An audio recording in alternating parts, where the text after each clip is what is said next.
So good evening, everybody, and welcome.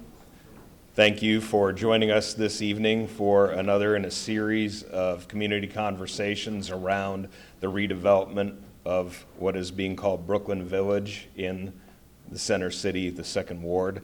My name is Dennis LaCarrie. I'm Senior Assistant to the County Manager, and I have oversight for this project.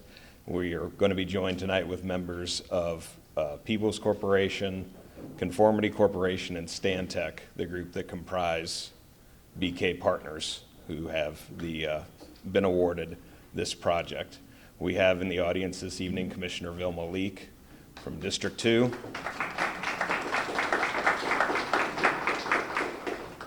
And many members of the Park and Rec Commission. Good to see everybody here this evening. Thank you for being involved, and we do appreciate your time. Just to do a little bit of table setting about Brooklyn Village, this session tonight is focusing on workforce housing and the public open space, but looking at what got us here and why and how we selected BK Partners was the criteria that were set up to evaluate the submittals that were given to the county from the RFP process. And we had these elements: the development team and the qualifications, the horizontal development program, which included the public open space, the affordable housing, which was also a minimum requirement, the deal structure program delivery, and the financial statements and the financing plan. It is to be noted relative to the topics tonight that BK did exceed both of the minimums put forth by the county's RFP in the public open space and the affordable housing. When we were talking about the redevelopment approach, we wanted to make sure that whoever was awarded this project was committed to constructing an 18-hour neighborhood with a mix of uses and intensities and densities. We wanted to make sure that the deal structure was viable, and we wanted to see that there was a history of meeting past obligations. The BK Partners proposal did in fact meet every one of those criteria, exceeding them, giving us about 2,700 jobs for the construction and 2,700 jobs ongoing. A commitment to 35% MSWBE, which was an earlier topic of conversation. A great community engagement process outlined in their RFP, which this is a part of. And a commitment to seeing the project through and maintaining ownership. So there have been conversations around the reasons and the rationales for this group being picked, and just wanted to make sure that we all understood that this was not solely a choice made on price, although BK did offer the highest first dollar to the county. But this project represents at completion in current dollars a $683 million investment in about 17 acres. And with that, I will turn this over to Monty Ritchie from Conformity Corporation. Thank you, Dennis. Hey there. I feel like I have to quickly address my ankle injury, so I'll try not to be gimping around up here too awful much, but please work with me as I try and present here. So I tore this up in Fraser Park, actually, one of Mecklenburg County's public parks, a couple weeks ago, playing some team sports. Appreciate very much the opportunity to present to everyone this evening. I want to thank the Little Rock AME Zion Church and Reverend Warren for having us. And I don't think he's with us yet, but we want to be sure and acknowledge him if he joins us later on. The historic facilities out back, my daughter performs in the Little Theater there from time to time. They have a relationship with Trinity Episcopal School right next door, so if you ever get a chance to visit that facility, it's worth checking out, the old Gothic church that's behind this facility. Conformity Corp was founded in 1993. I'm going to move through these slides very quickly because we've done them a million times, and we really want to give the time to the topics at hand. We've done a lot of work in town. We have lots of little Lexan trophies and other things that point to the notion that we know what we're doing, and we were very excited to have been selected and then later introduced to the Peoples Corporation by some folks at Stantec, many of whom are with us this evening. This is an outline on Stantec. Huge multinational firm, 22,000 people, large number of offices, and they focus multidisciplinary approach on just about every type of design and engineering that you could think of. They saw a real opportunity with this site, an important site, a site that's a real game changer and an opportunity to do great things in this city, in addition to being an opportunity for their company. Ultimately, it was Stantec that introduced us to Peebles, which you see some of their work here. My partner, Don Peebles, who is the chairman and CEO of the Peebles Corporation, to date has made every one of these meetings. He is not with us this evening, although some of his staff members are with us, who will present in a little bit later. But Don wanted me to share with you all that he is in the Legislative Agenda Committee meetings for Congress right now. He is chairman of the Congressional Black Congress it's at the federal level. So this is quite a role. Interestingly, Don's the only fellow who's not a sitting congressman who's ever been chairman of the Congressional Black Congress, which I always thought was kind of an interesting fact. So big meeting, Obama's last time attending such a meeting, and they have a presentation called the Phoenix Awards where they'll be awarding some folks who are big achievers, and he was not able to join us for that reason. So apologies for Don, but he'll be back with us going forward. I'm going to talk a little bit about affordable housing. A lot of times when we talk about affordable housing, one of the things that's difficult straight out of the chute is getting the language right. So we spent a little bit of time putting together some slides that are highly schematic but tell the story about affordable. Oftentimes when we think of affordable, there's confusion around, how much money are you can you be making, and what's affordable, what's workforce, what's subsidized, what's public. So these slides address some of that. Public housing is generally 30% of AMI and below. Subsidized housing typically takes up a portion of the market, somewhere between 40 and 80%. Workforce housing between 60 and 100. So this has come up in prior presentations, but think nurses, police officers, school teachers, that type of thing.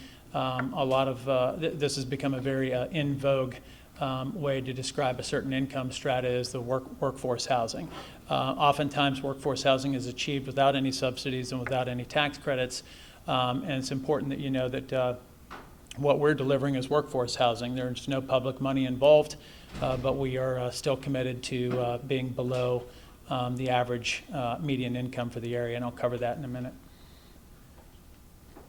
So I mentioned earlier that public housing, generally 30% of AMI and below. Certain types of public housing money can carry projects all the way up to 80% of AMI.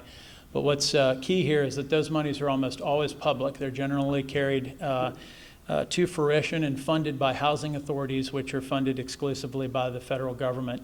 Subsidized housing, which falls in the 30 to 80% range, will generally not involve a housing authority, but might involve a group like the Charlotte-Mecklenburg Housing Partnership locally, the city's housing trust fund, bonds and tax credits and other tools that when coupled together with private financing allows you to assemble the capital you need to go and do something that is more affordable by way of how you've gotten it funded.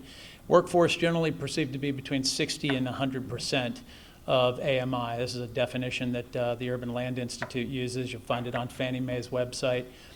My company has delivered workforce housing, by accident over and over again over the past 20 years. Affordable to 78%, 85%, that type of range.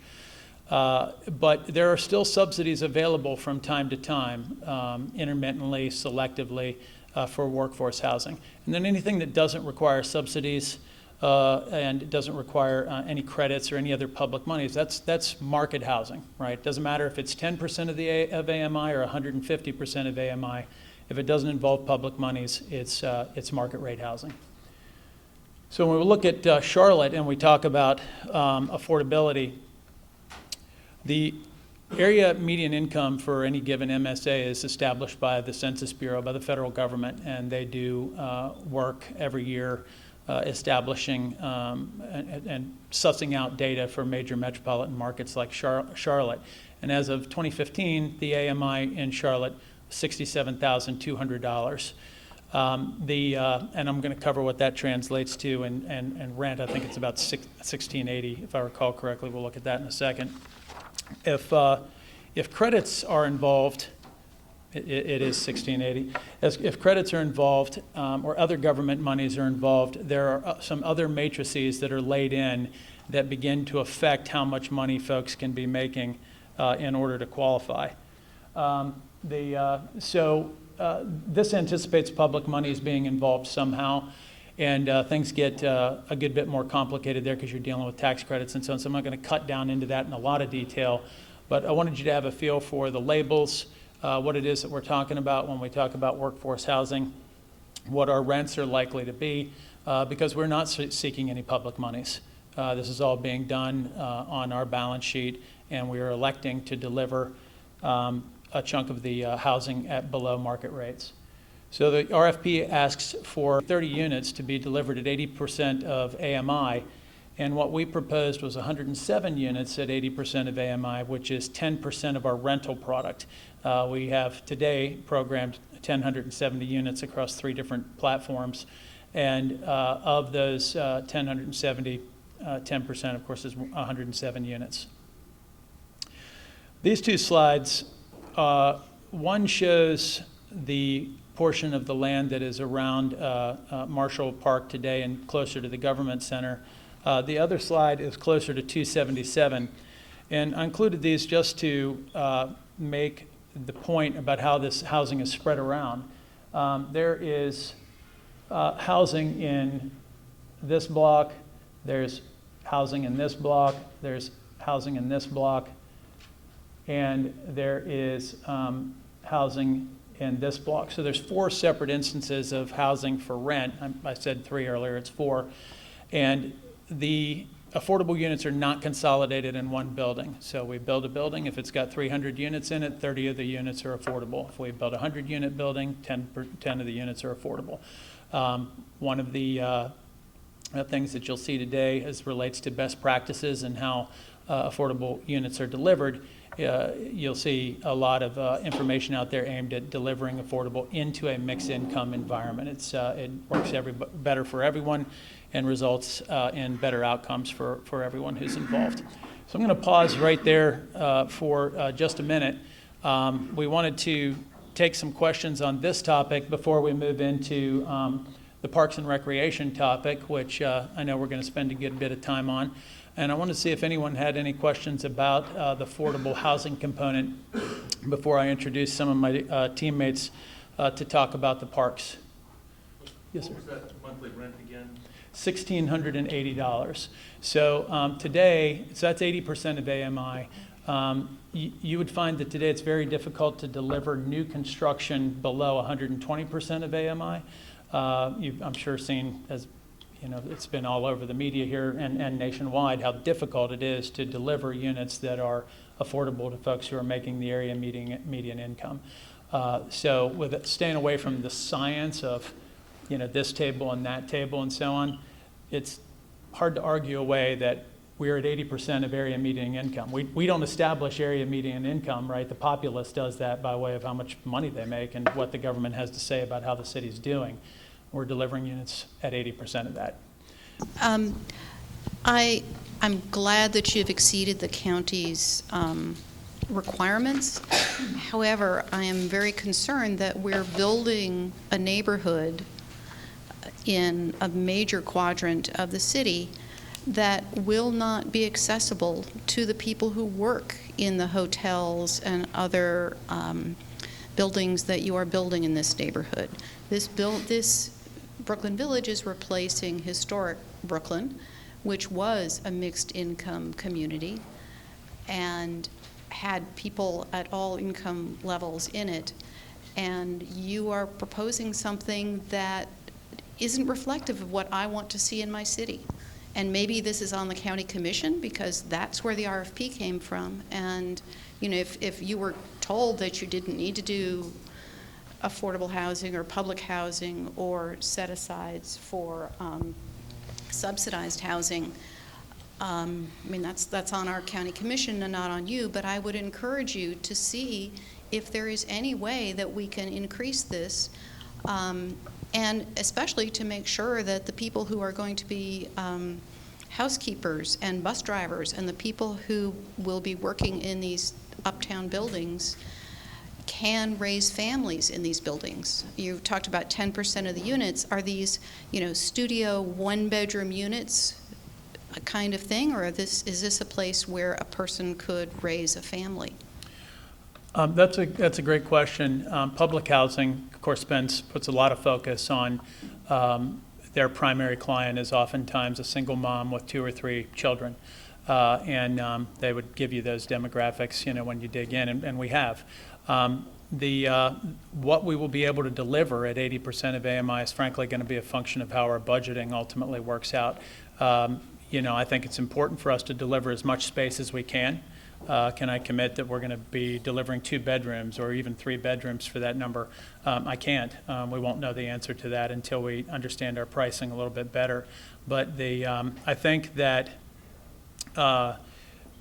you know, to go to your point about, you know, county commission and where we are today, you know, we're holding these meetings because county commission listed as one of the primary things we needed to achieve in order to win was to convince them that we were going to put together a community outreach approach that was comprehensive and allowed folks to really get their thoughts out there. So, you know, every one of these sessions is recorded.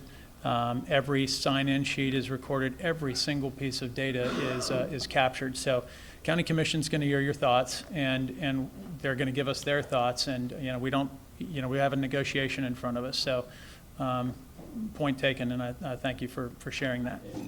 Most of the housing efforts have a series of funding mechanisms. This really does not have many subsidized other funds or sources. So perhaps maybe the other governmental entities could be part of that solution. Seemingly the county's been able to accommodate to a degree and promote some affordable and workforce housing, but in most instances, I think there are usually like 3 or 4 different sources where there's only one here, and perhaps that's why there's not as many. Of course, they've done much more than the minimum. So, when you calculate what a minimum wage worker earns in a month before taxes, it's $1,200, and a lot of the people that work in the hotels and in stores and retail will be working in that area. There's no way that they could afford to have an apartment for $1,680 a month.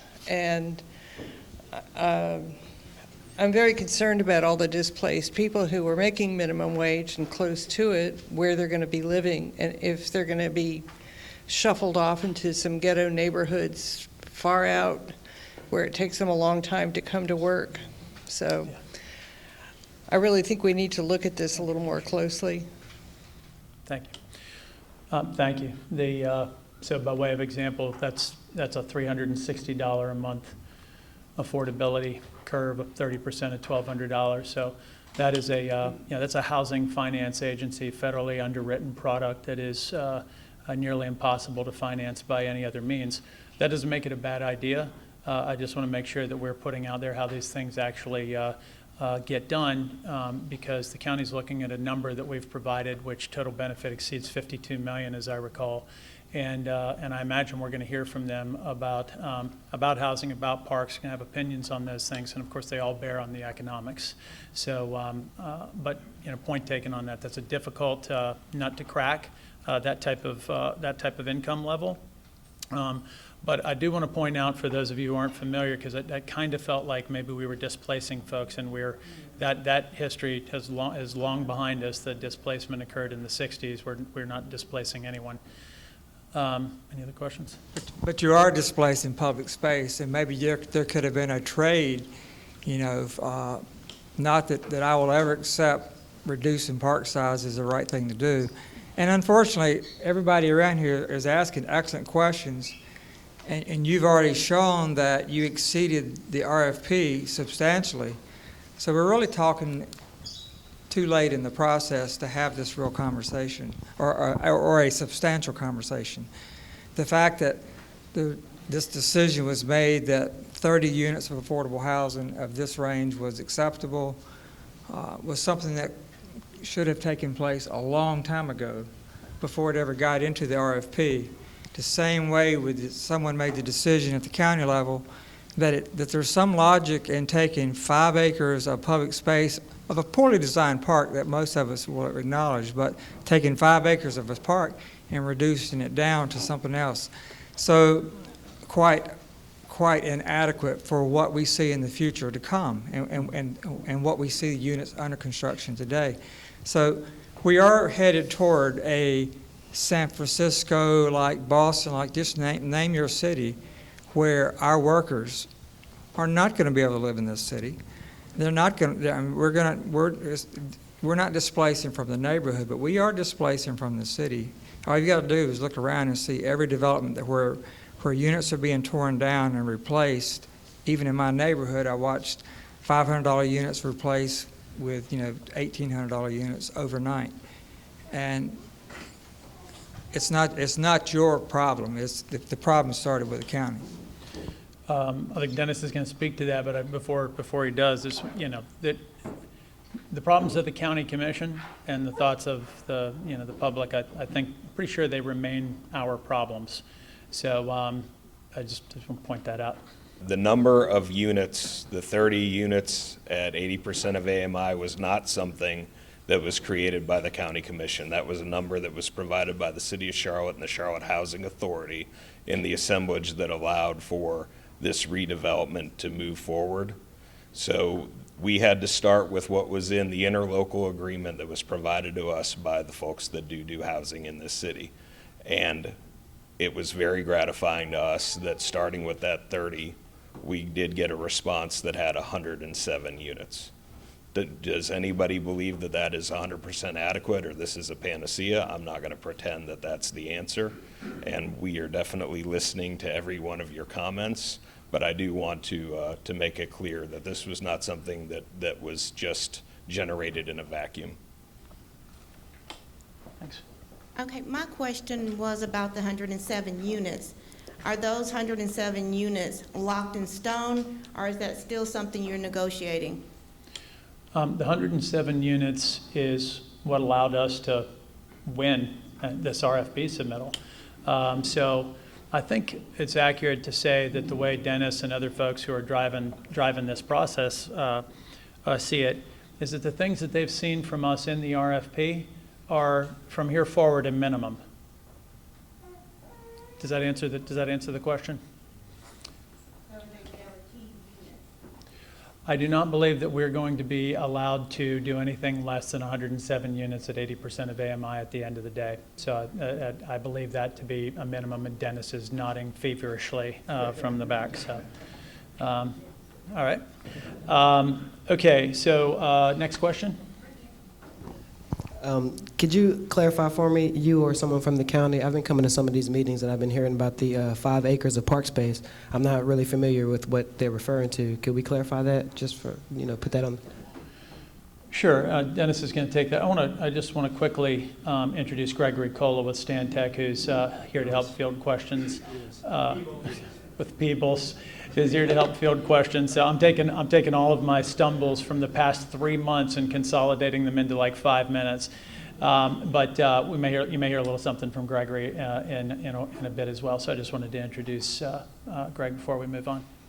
It looks like at build-out, you'll have 1,233 units. Is that correct? With That's what we project currently. Yes. Do you have a projection on what the population will be? Is it 3 persons a unit? We don't. I would say that generally, whenever we're trying to figure out how to park a unit that's in a multifamily project, it would be the assumption would generally be 1.7 cars. Do you have any other thoughts on what's driving the question? No, I was just thinking about the number of folks who are going to be concentrated in this area, Yeah, and that will relate to perhaps park space. I see. All right, well, yeah, maybe we should take that during the parks section then, thank you. Okay, So I'm still trying to figure out how the county commission is not responsible for the 30 housing units, affordable housing that went out in the RFP. Was that not reviewed by the county commission? It was, and it was based on the agreement that was done with the city and the Charlotte Housing Authority for the assemblage of these parcels to be redeveloped. We asked for a number, we were provided a number. Okay. I guess. It doesn't, I'm surprised that the Charlotte Housing Authority, they are a proponent of affordable housing, are they not? They are. That They are. How somehow they proposed such a tiny number. Because I think one of the things that we need to talk about when we're talking about whether it's the open space or whether it's the affordable housing is we're talking about minimums. And we did not know, quite honestly, what sort of responses we were going to get. If you look back at the 2007 spectrum rezoning, you will notice that there was significantly less density in that plan. The world had changed, things had moved on. We expected more density, we expected more intensity, but we had no idea what we were going to get when we went out to the RFP. So the entire point of that process was to set minimums and then look and see who came back and exceeded those and outperformed the other respondents, quite honestly. And BK did outperform each of the other finalists in the matter of open space and affordable housing. so we'll have another question and answer session at the end, but we do want to afford some time to the parks presentation. Please do not hesitate to wave your hands around wildly if you have other affordable housing questions and you feel like, oh, we're getting to his parks questions when we get to the end of the session. I want to introduce David Dixon from the Urban Places Group at Stantec. And did I get that one? Did I get that one right? You got that All right, one all right. perfectly And he's going to walk us through the plan. Thank you. Okay, thank you very much, Monty. I don't come with his sense of drama, so, but it's very good to be here. This is the, I guess, third of these meetings I've been at, and what is particularly wonderful is to see the same faces at a number of these meetings, and I'm really glad you're so invested in this. So what I'd like to do is describe in very broad terms the plan, because this is the fourth meeting, because many of you have been here before. I don't want to repeat things you already know. And if you have questions, just come up to me afterwards and I can fill in if there's something that isn't clear about the larger plan. But I'd really like to focus on the ways in which the plan is built around the public realm, around streets and parks and creating a square. So essentially, one of the things that has been very important to us, and we constantly want to learn more from all of you about, is creating a plan, building a vision that is rooted in the tremendous, the vitality is the best word I can come up with, that was the second ward in terms of economic diversity and social diversity and all the things that happened here that really made it, in the best sense, what today I guess we would call an urban village. At the same time, this is a living and very important part of today's Center City. Center City is one of the more dynamic and energetic downtowns in the U.S. today, and we really want to help build that. We recognize we're part of a corridor that is full of development, and a number of you have talked about some of the responsibilities that entails, but one of the things it entails is to really help bring Center City even to more life for everybody. And then, of course, we are about building a city that's going to be competitive for an innovation, knowledge economy, and for sharing that economy with everybody. And we want to be very conscious that we have to look to the future too, and building a future that is full of opportunity for folks in Charlotte. So with these values, the Monty's described the plan in broad terms, but here is Stonewall, this is McDowell, Martin Luther King, third. So we're developing Brooklyn Village South. Boston has a Brooklyn Village South and Brooklyn Village North. Brooklyn Village South along Stonewall. Brooklyn Village North is actually around a new 2nd Street. more important, both of these are really built along about streets. These are not somehow freestanding developments. These are plugged into the city along city streets. So what we feel most responsible for is making sure that the ground level is full of activity. There are people of variety of incomes living upstairs. This is the corner of McDowell and Stonewall here, a major gateway office building to bring a lot of jobs. But what we will really accomplish is life and diverse life along these streets. And one of the things that I want to point to that I think is part of Public Realm actually is that this is a development team that is, just as we're committed to mixed income housing, we can all debate whether the amount is right, et cetera, we're also committed to economic diversity when it comes to retail and giving folks opportunities to start businesses who might not normally have them along the street too, to bring the street to life and give it a sense of diversity.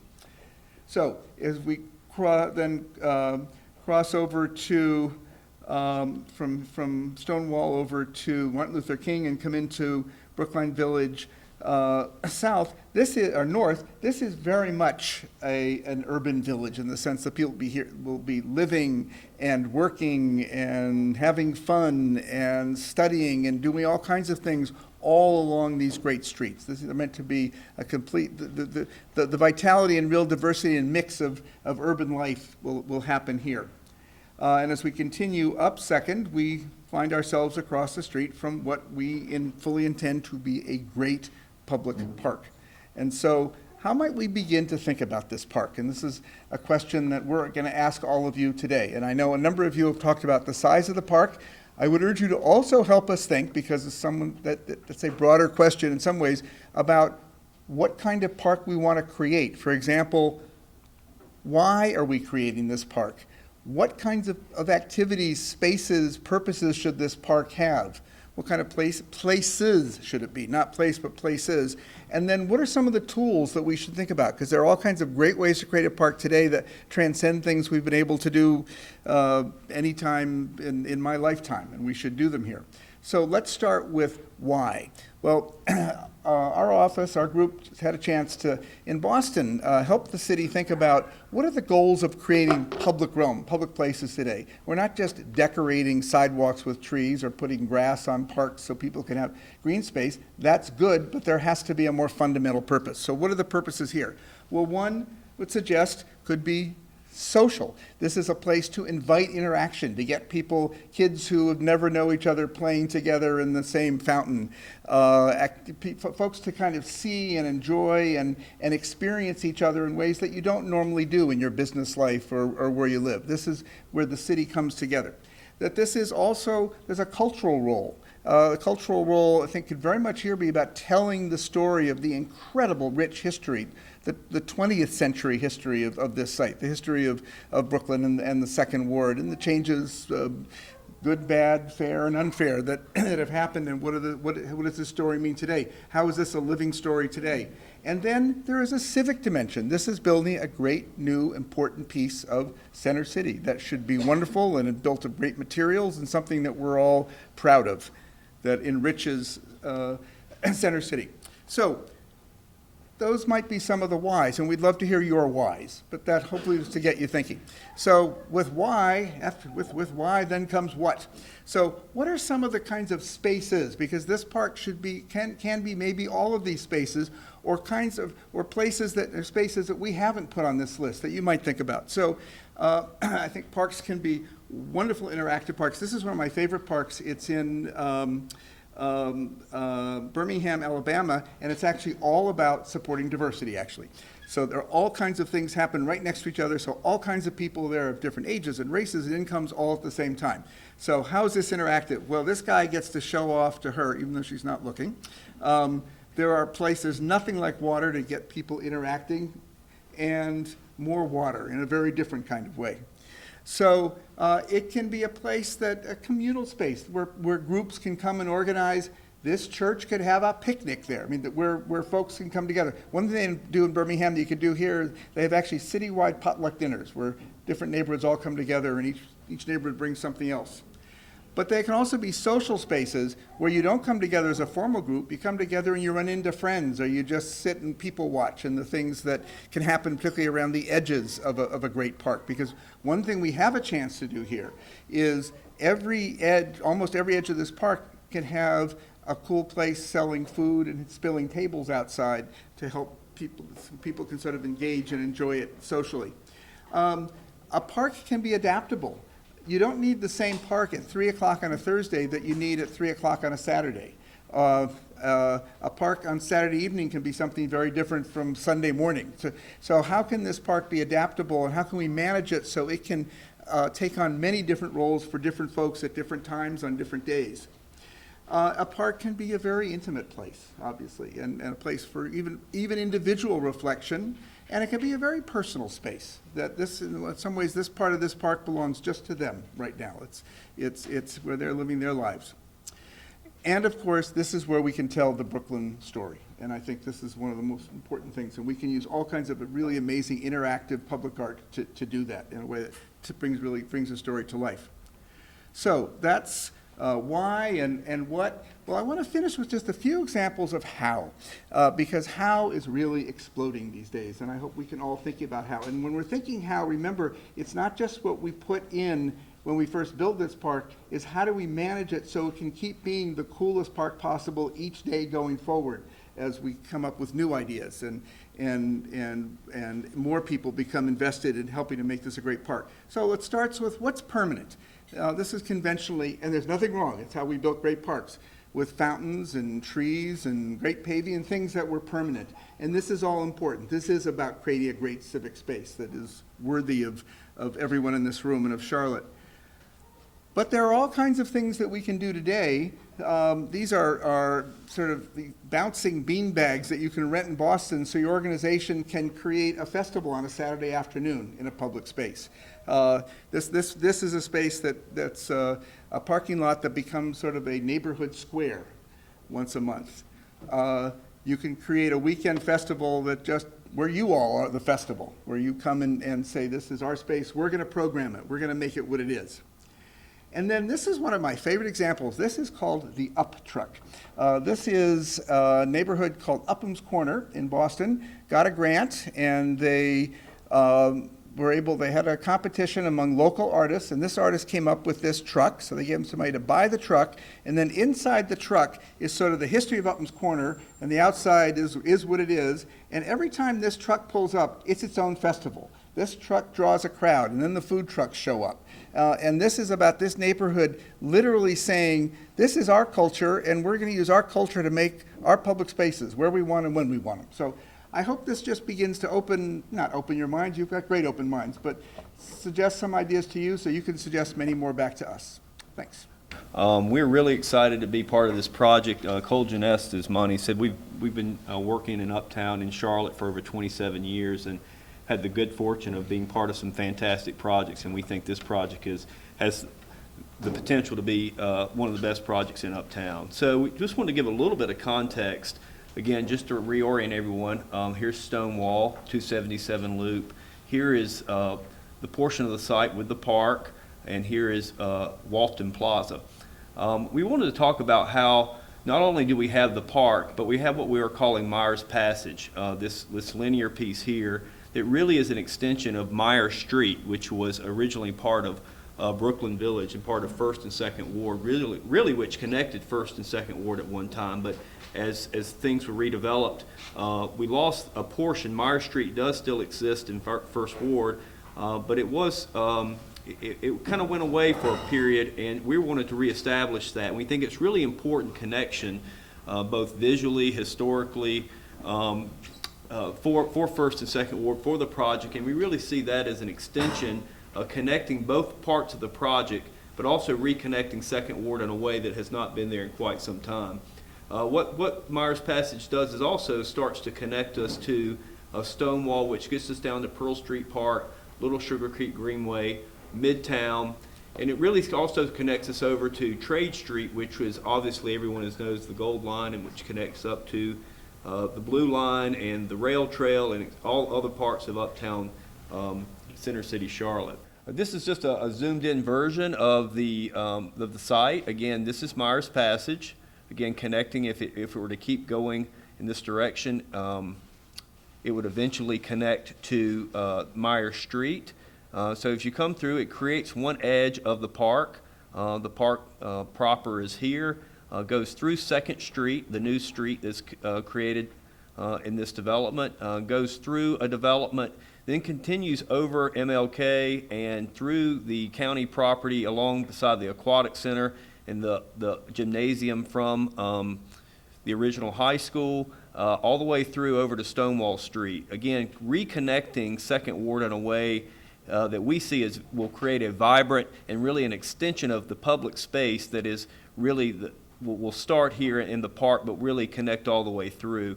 We also see Second Street as an opportunity to become a festival street, which could, as David said earlier, this could be blocked off and become a more active street and really extend the fabric of the park itself.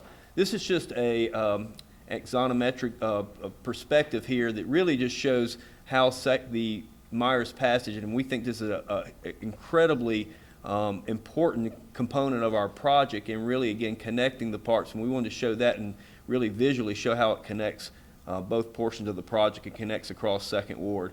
Again, connecting to Midtown, this is another perspective here. You can see Myers Passage, you can see the park, and really how close we are to Midtown, and again, connecting over 277, getting over to Stonewall and connecting down to Pearl Street Park and other amenities for Second Ward.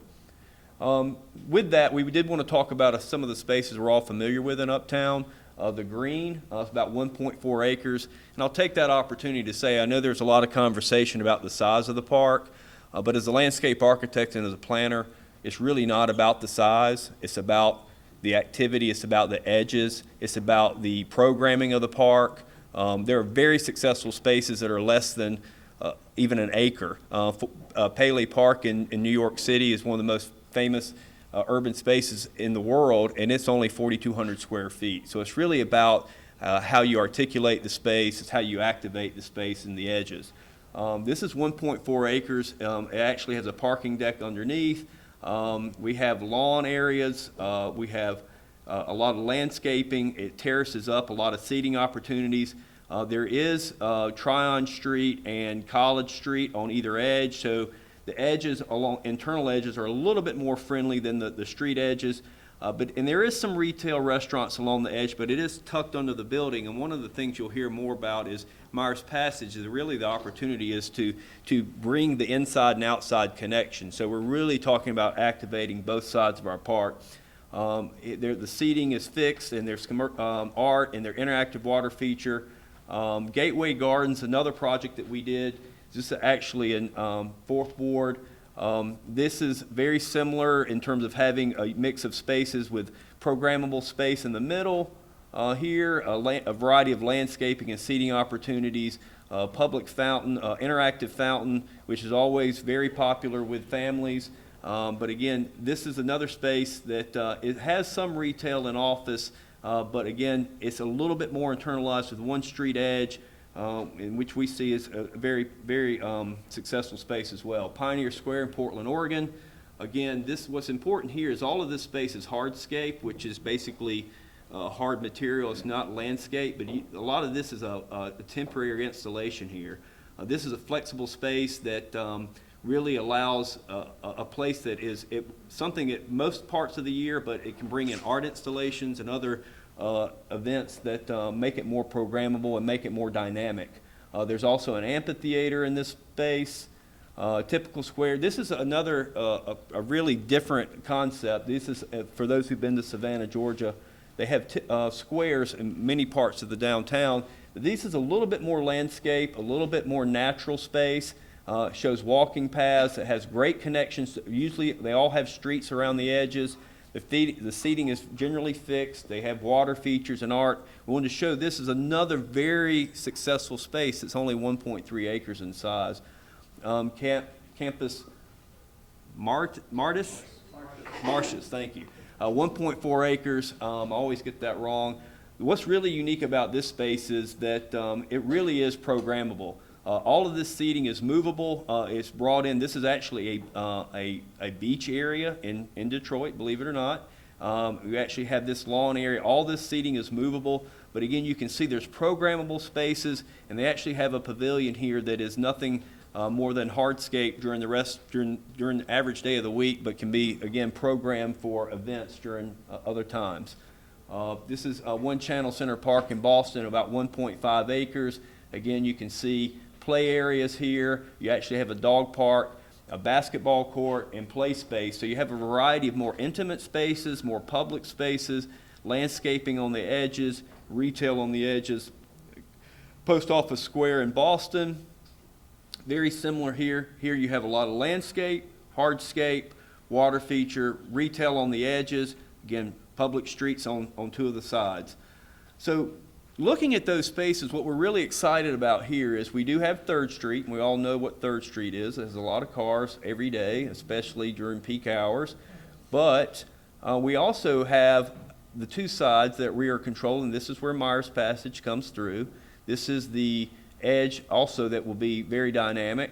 We'll also have restaurants and local retail and retail that spills out into this space. We also have the new 2nd Street here, which will also be programmable and can be an extension of that space, which we show here with this graphic. So not only do we have the public park in Myers Passage that links us through 2nd Ward, but we also have this Festival Street, and we'll show some images of what we envision that can be. Again, extending Myers Passage, which again we see just an extension of the public space. So while we do talk, we are focused on this main area here as the 2nd Ward Park. We see these as opportunities to extend that fabric and really create a dynamic space that's programmable, that really engages other parts of the development, and it really just is not this park proper when you take in the 2nd Festival Street and Myers Passage. Bethesda Row's a great example, only 0.3 acres. It's retail lined on both sides. What we call, it can be a festival street at times of the year. You can put tents and have art. You have movable chairs. Very, very popular during seasonal uses. Again, 0.3 acres, very successful. This is Pearl Street in Boulder, Colorado. This is one of the most successful pedestrian malls in the country or in the world. This is a harvest dinner party where they actually brought in the community. This is in New Jersey. They have a dinner party there at times of the year where they put the festival lights up. And this is kind of the activities we see as possible in our Festival Street and in Myers Passage. Santa Fe Rail Yard and Spring Street in Pennsylvania. Again, Festival Street's very active. You see the streamers up here, the tents. Again, we see this as being opportunities in both the 2nd Street and in Myers Passage. And I'll just finish with, again, it's kind of a view of what this can be. This is 3rd Street. This would be Myers Passage as it extends through the park all the way over to Walton Plaza.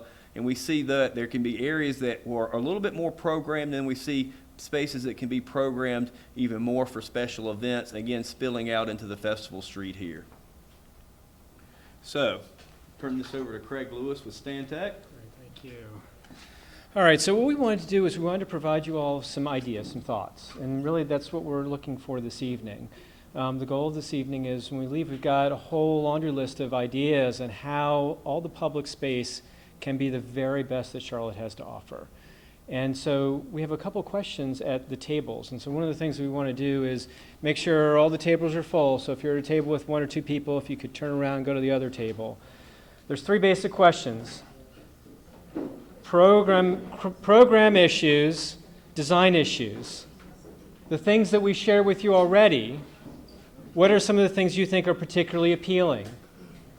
And if you didn't catch all the slides, we have images of those on the table. So the person that's at the table with you will be able to walk through some of those ideas, and there's more pictures that'll be there. Now there's a question about, get that in just a minute. We will have public comment when we're done with this piece of it. Yes, thank you. Awesome. All right. Second question, things that we haven't talked about this evening. What are those ideas you think are most important that we need to make sure that we have noted, and the elements that we need to include? Perhaps there are things that we haven't mentioned, that places you visited, that we really need to consider. Things that are really important, what makes these places great, okay?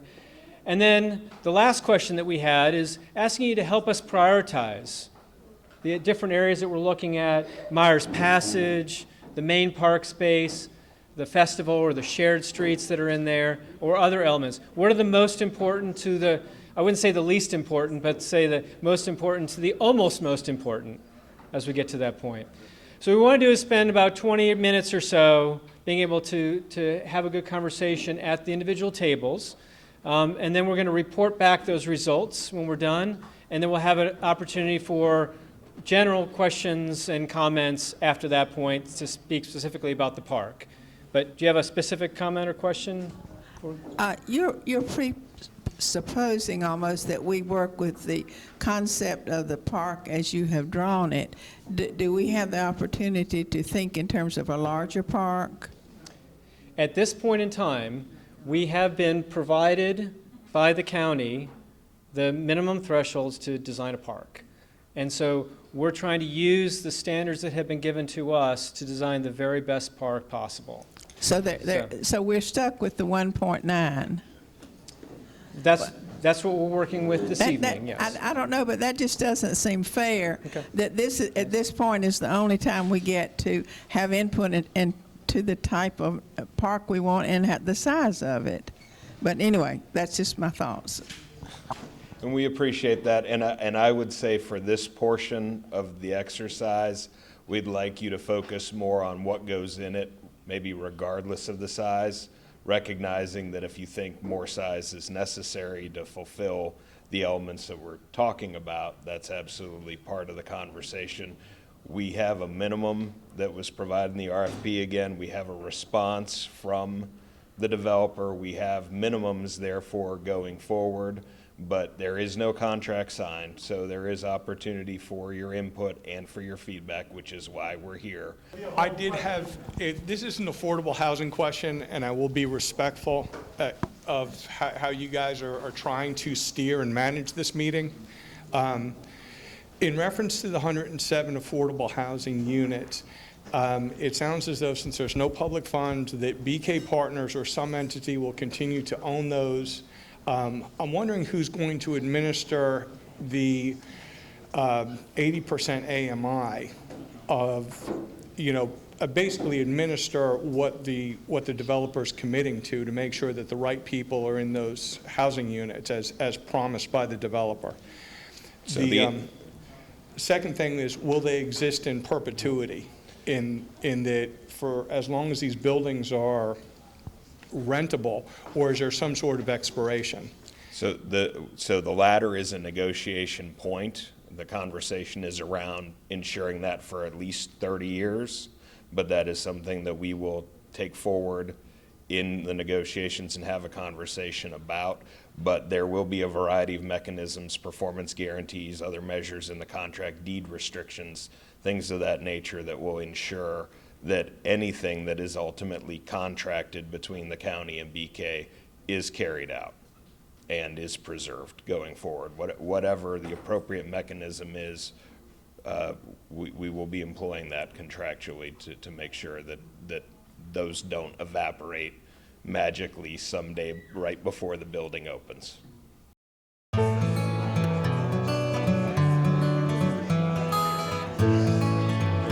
And so I spent many days down at Pearl Street, but Pearl Street was multi-purpose.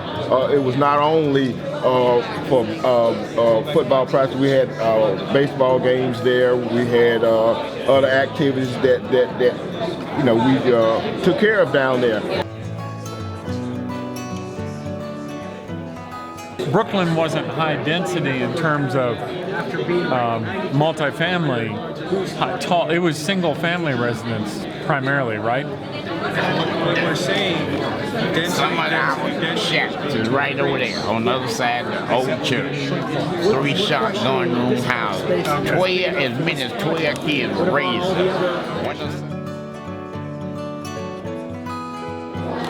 Whether or not more public space will be, the bigger park is even feasible, I would just like to make sure this is an interactive park that neighborhood can enjoy.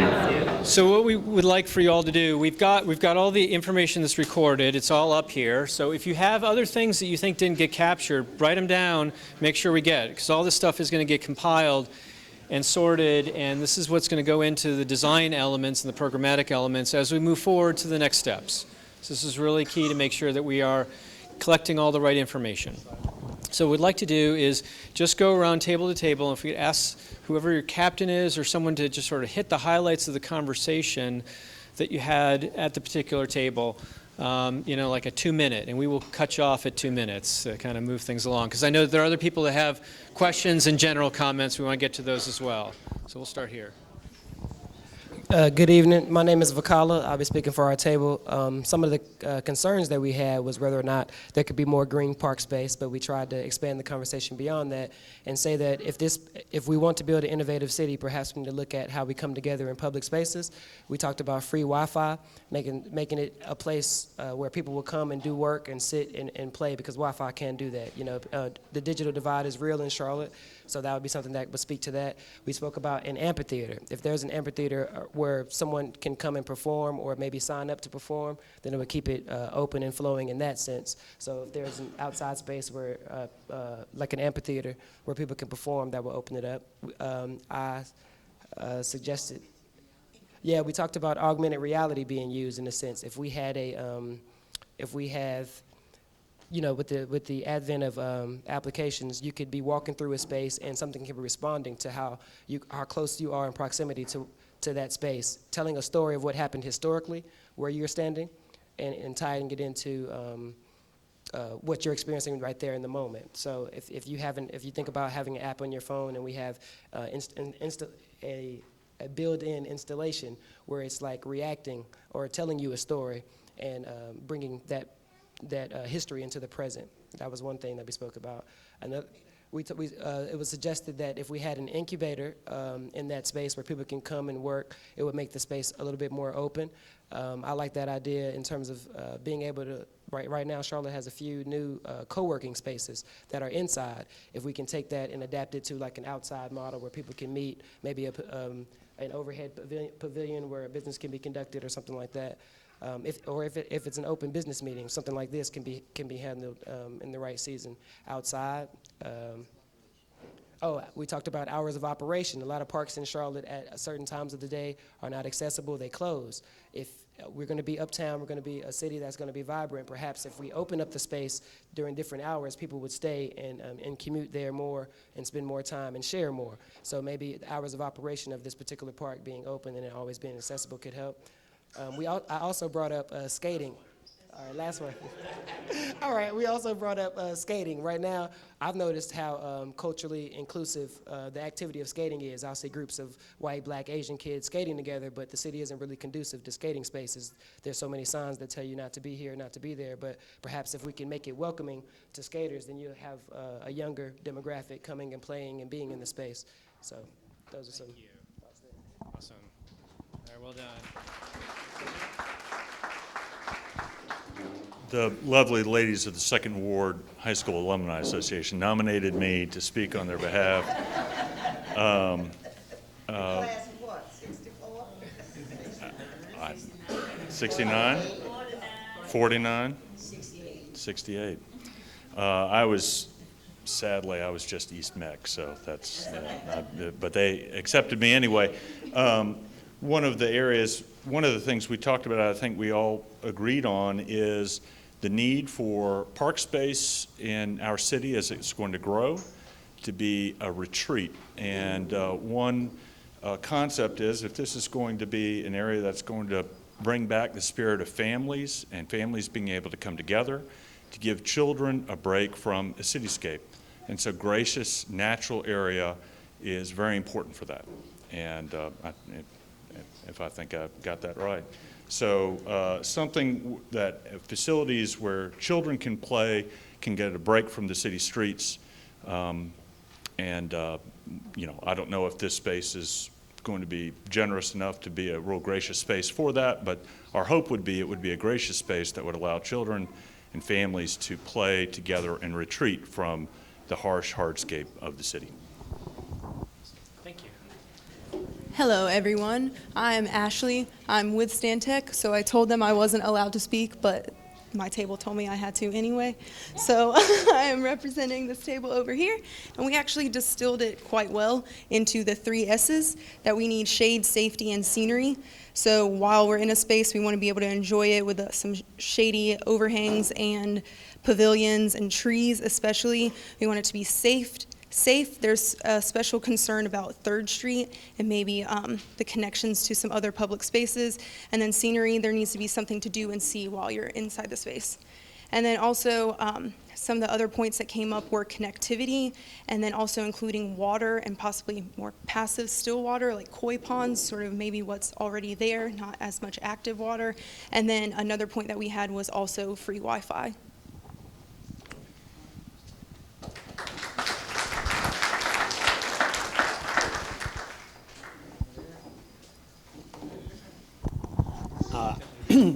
My name is Tom. Our table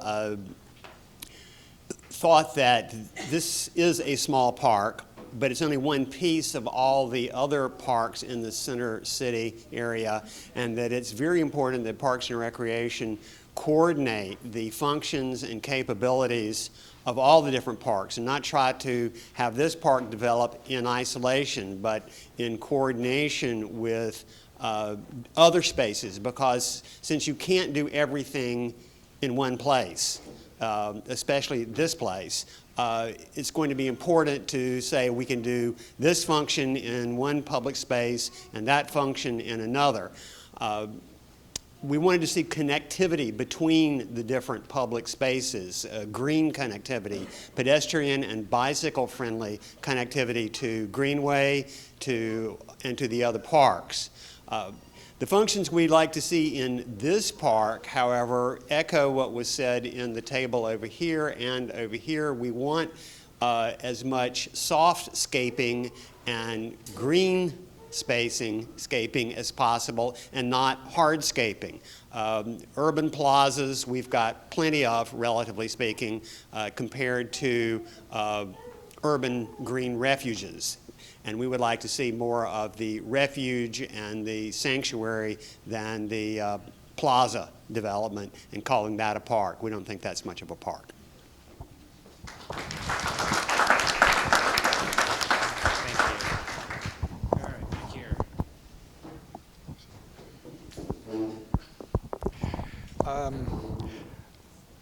Our group, the most important is the accessibility for children, features that children can play on. That would include anything from climbing rocks, exercise areas, which of course could be multi-generational, water features, which could be anything from spray gardens to wade-in type, creek water features. We would like to see as flexible space as possible, because we realize it's a very compressed area. To reiterate, green space, not hardscape. It's going to be in the middle of the 277 circle. There's enough hardscape in that general area. The permeability of the space so that it can absorb as much groundwater as possible. Connections to both Pearl and Baxter. Those are going to be the large parks or the large green spaces that will be accessible to Second Ward. So to make connectivity as possible, as easy as possible, and lastly, both programmable in reference to stages, seating setup, etc. So.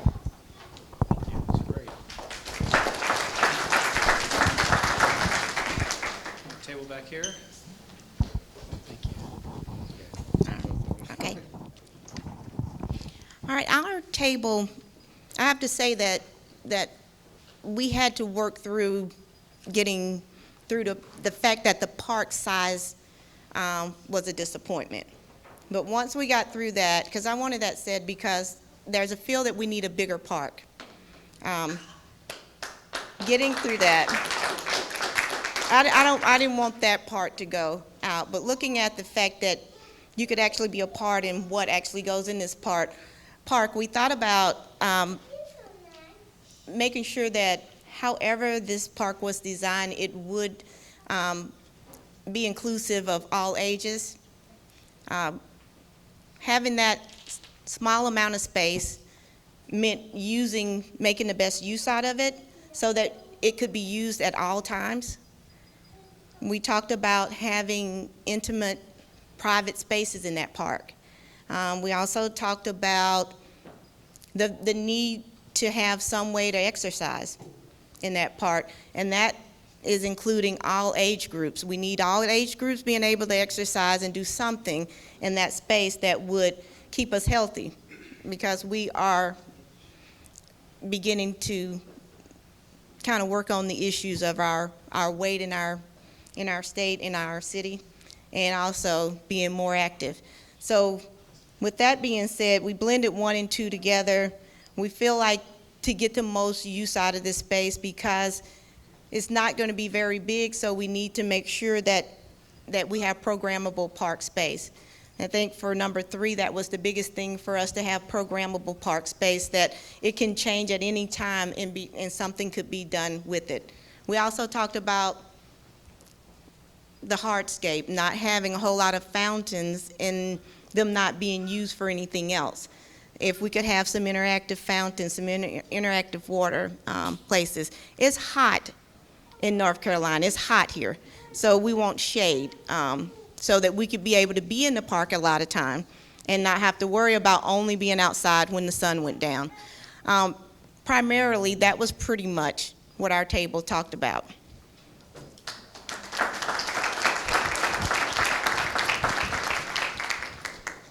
Well, you all get the prize because everyone held it pretty much 2 minutes. Oh, we've got one lone table here. My apologies. Table of 1, or 1 left. Thank you. Well, it was actually 2 people at my table. He had to go. And so I want to explain what he wanted. He wanted shade for 2nd Street and 3rd Street. He wanted shaded areas because, like, one thing Marshall Park didn't have was shade.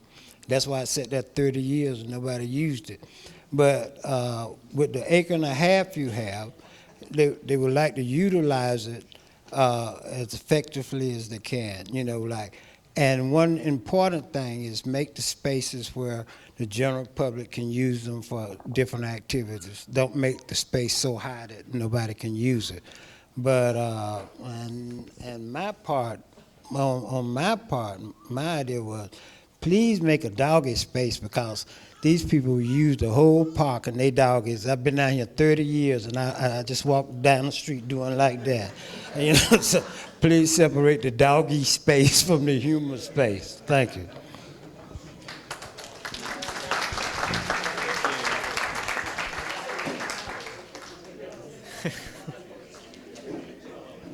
Last but absolutely not least, we want to make sure, as we mentioned, our charge going through this, the county commissioner said, we want you to go out, we want you to listen to folks, we want you to record their information. So make sure before you leave, that we have a record of your comments. We have a lot of ideas that are up on that board. Some of you all jotted notes down. Please leave them with us. We are typing all of that information up and providing that to the county and getting posted up on the website.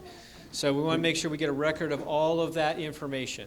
Should people just then leave their written Just comments? leave your written comments right on the table. We will pick them up. We are doing Q&A for those of you who have any other questions that you want to ask. I want to acknowledge Pat Cotham, County Commissioner, for being here with us tonight, who's been very passionate about the parks issue from the get-go, from the time that our team was selected. She's with us routinely.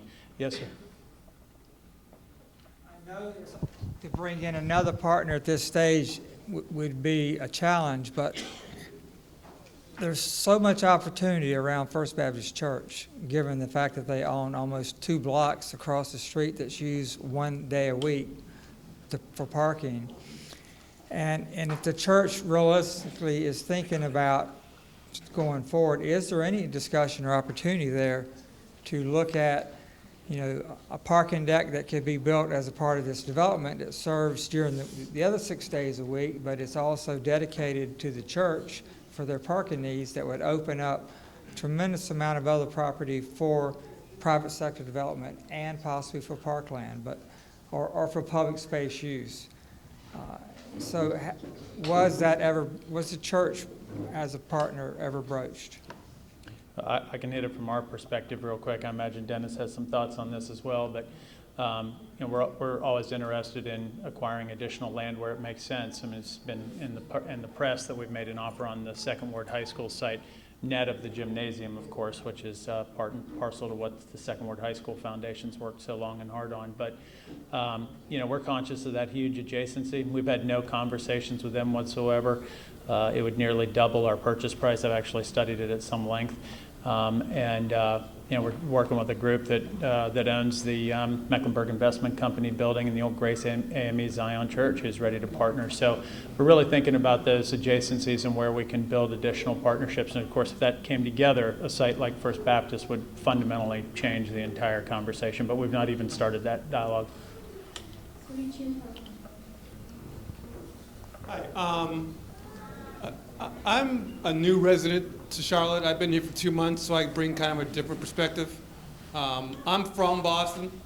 I see this town differently than other people see it. I see it from July 3rd forward.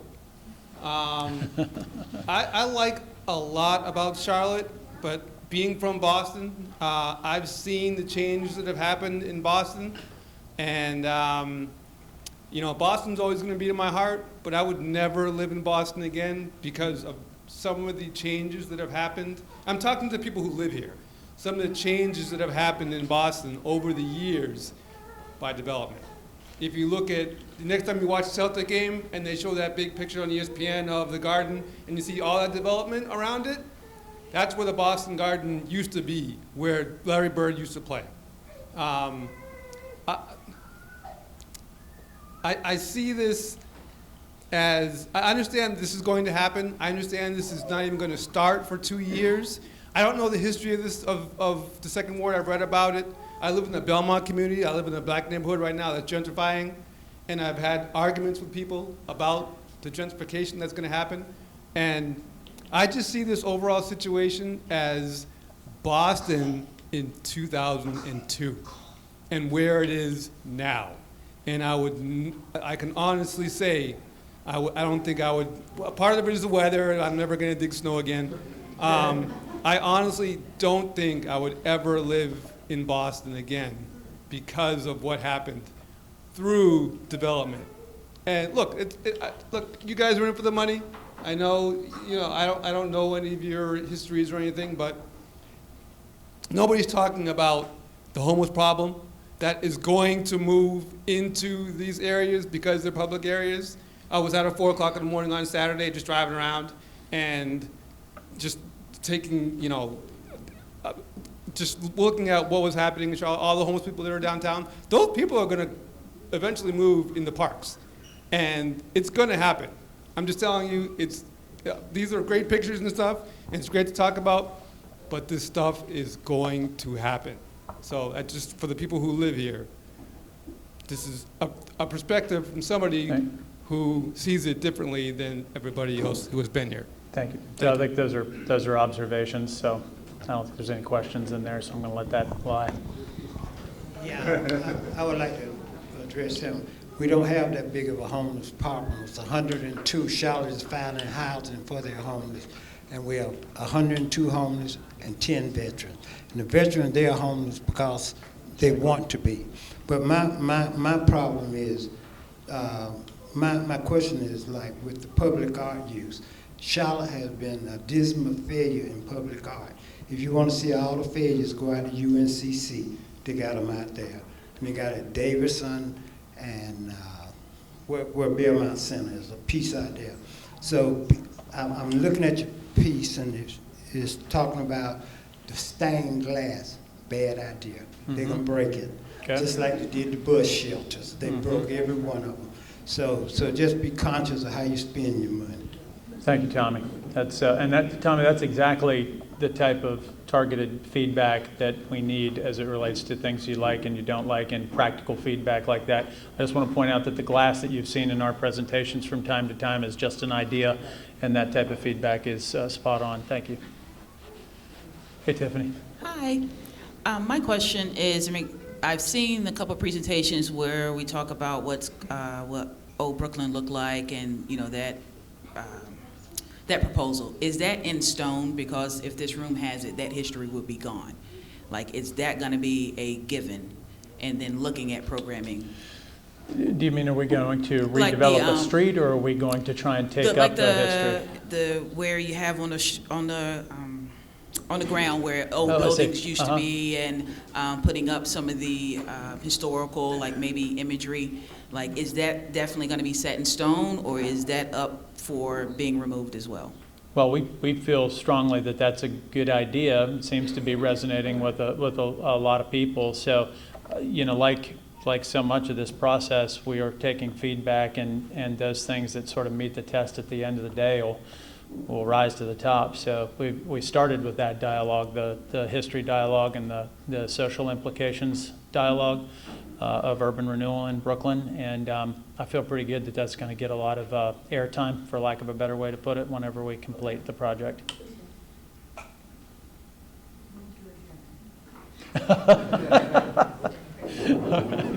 Thank you. I had a concern about, I'm the executive director of the Little Rock Cultural Center. So Nice my to see you. concerns naturally is that the cultural center you're talking about building not become a competition for Little Rock Cultural Center, because we historically have supported and done programming there and allowed programming to happen for artists. So that's one concern, if there's some way there could be a representation of connectivity between the cultural center you're anticipating talking about building, although I think you should leave it out, but Which is surprising to me, but it's and the very cultural helpful. center that exists here, right across the parkway, which is Little Rock Cultural Center. The other thing the young man brought up, and I really hear you when you talk about developers, but they're not really the bad guys that they're set out to be.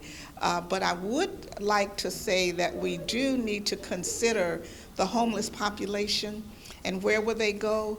Many of them currently sleep around the cultural center on the grounds of the church here. And we haven't done a lot about kicking them out and telling them to get away. But it does become a problem when we have programs. Sure. And then they're sleeping on the very steps that people have to come up in order to get to the program. So that there needs to be some type of conversation and consideration for that homeless population in some way. Thank you. Thank you. So spaces that are properly owned by the equity mindset around them, ownership, restaurants, that type of thing, are among the safest spaces, because folks who are going to cause trouble do not gravitate there because the space is owned by the broader community. The amphitheater next to the cultural center is a classic example of a space that's not owned by a broader community, and it makes perfect sense that folks would unfortunately camp out there. Your group would naturally be a partner for us. I've been talking to Gwen about this for some time. Of course, Gwen Jackson has a bunch of history with your organization. We have meetings afoot with the Gantt Center. Ultimately, will include the Arts and Science Council. That conversation will be an inclusive conversation that must include your perspective on what we do over there. So thank you for that. My name is Brian. I'm here basically as an advocate of green space in the natural world. Trust for Public Land did an analysis of the top 100 metro areas in the country, and Charlotte ranked 95th out of 100 metro areas for per capita green space.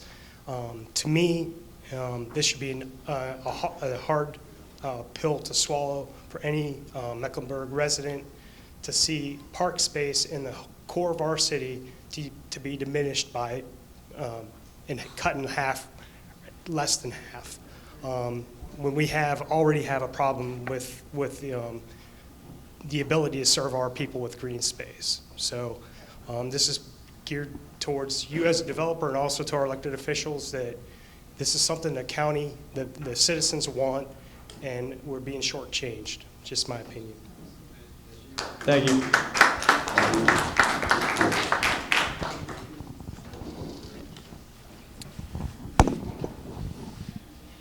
You've got several changes to streets proposed in this plan. How committed is Charlotte Department of Transportation to this new 2nd Street and to a pedestrian-friendly Myers Lane and keeping the being able to cross MLK and the other streets that it transects? Thank you. I'm going to just answer that briefly and ask Dennis or someone from the county to weigh in so that they're more qualified to endorse the things I'm going to say. So, you know, the streets that we see in this plan are substantially similar to streets that we saw in the Spectrum Plan in 2007, which was a conditional plan that was approved some time ago. You know, they're arranged in slightly different ways, but in terms of the volume of streets and where the driveway heads occur and so on, how the blocks get broken up, very similar. The part that I'd like to have the county weigh in on is that I'm going to characterize the momentum behind Myers Passage as remarkable. You know, does that mean that ultimately, you know, we're going to work out all of the real estate issues associated with it? I certainly hope so, but that's my response.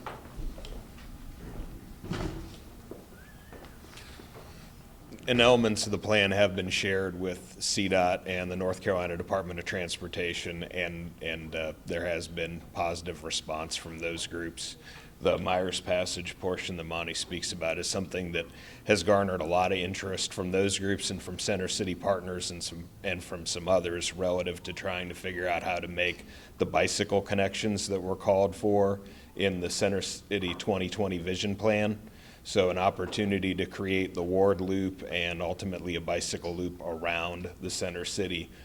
We see that what we've got programmed here goes a long way towards providing a first link between the future Second Ward Park where Mayor Bearden and making a connection across 2 wards there, and then you start to look at how Myers Passage makes a connection over and across with CDOT's planned connection over 277 to the backside of the bulb at Walton Plaza, how then you've got a connection there into Dilworth, and you've got connections out of downtown that don't necessarily involve cars.